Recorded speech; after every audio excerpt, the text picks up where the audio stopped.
এইবার শুরু হবে আসল তামাশা।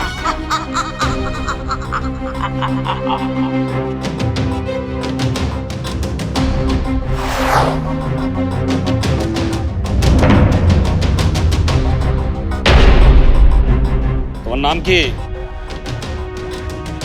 নাম কি তোর? বল, নইলে কিন্তু তোর কপালে অনেক অনেক বিপদ আছে। বল, কে তুই? কোথা থেকে এসেছিস? বল বল।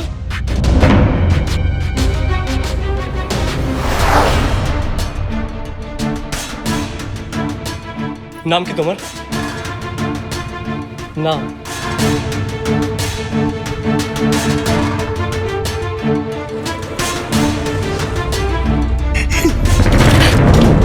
কি হলো আপা?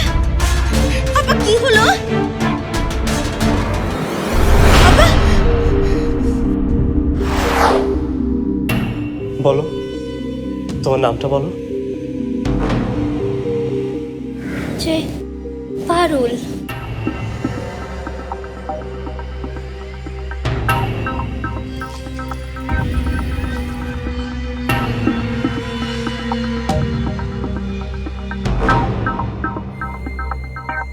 কি হয়েছে খালাম্মা?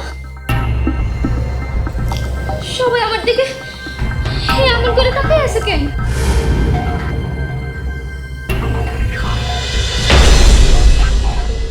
আপনি কে?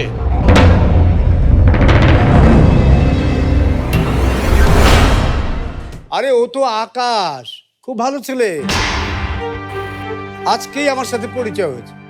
আমি তো ওকে আমাদের বাড়িতে আসতে বলেছি। ইমাম সাহেব, এমন করে মুখ করে আছেন কেন? এখন কি বলবেন উনি অশুভ শক্তির দলের একজন, একটা ভূত? আসুন ইমাম সাহেব, আপনি মিলাদ শুরু করে দিন। জি জি, স্যার ঠিকই বলেছেন। ইমাম সাহেব, মিলাদ শুরু করে দেওয়ার দরকার। যত তাড়াতাড়ি শেষ হইব ততই ভালো।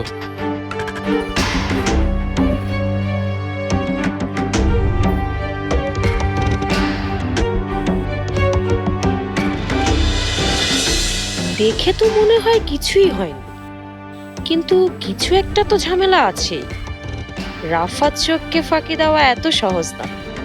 ওই ঝামেলাটা আমি বের করেই ছাড়বো। কি হয়েছে আপা? ভেতরে যাবেন না? না না না, তুই যা, তুই যা।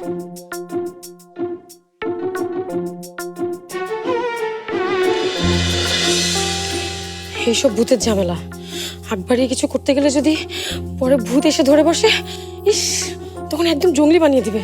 না না, আকবারই কিছু করার দরকার নেই। চুপচাপ শুধু দেখে যায় কি হয়।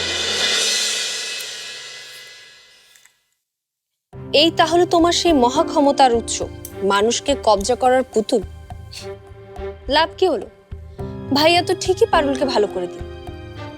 সেই কবে থেকে তুমি কালো জাদু সাধনা করে আসছো? কত ক্ষমতা তোমার! এই ক্ষমতা অর্জনের জন্য কত কিছু হারালে ফুপু। অথচ ভাইয়া ভাইয়া তো কোনোদিন কোনো ক্ষমতা চায়নি, শুধু মানুষের ভালো করতে চেয়েছে। আর এই ভালো করার ক্ষমতায় তোমার ব্ল্যাক ম্যাজিককে সুপার ফ্লপ করে দিয়েছে।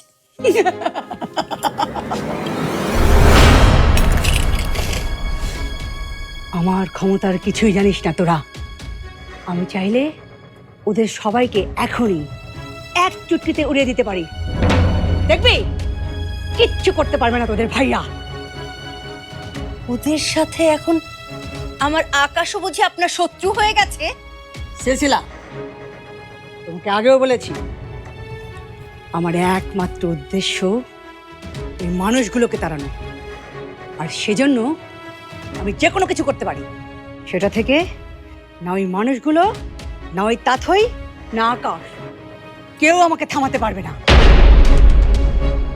এমন যদি আপনার চিন্তা হয়, তাহলে আজকে আপনাকেও আমি বলি, আকাশের সঙ্গে সঙ্গে আমার বিরুদ্ধেও আপনাকে দাঁড়াতে হবে। এত কিছুর পরেও তুমি তোমার ছেলের মতো ওই মানুষগুলোর পক্ষ নিচ্ছ? না, আমি আমার ছেলের পক্ষ নিচ্ছি।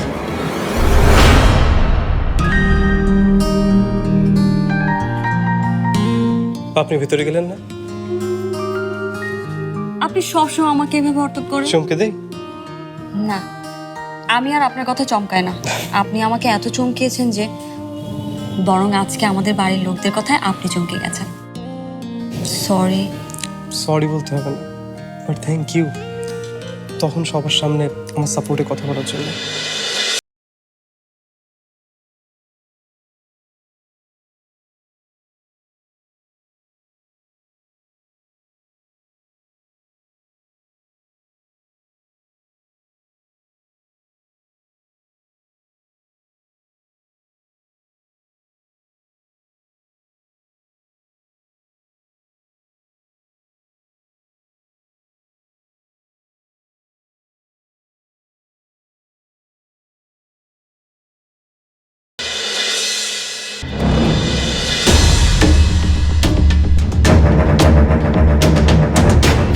লা হাওলা ওয়ালা কুওয়াতা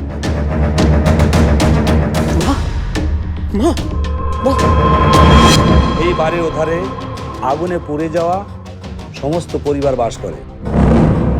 তারা কি মনে করে জানেন? তারা মনে করে তাদের পুড়ে যাওয়ার জন্য দায়ী আপনাদের মেয়ে তাতে।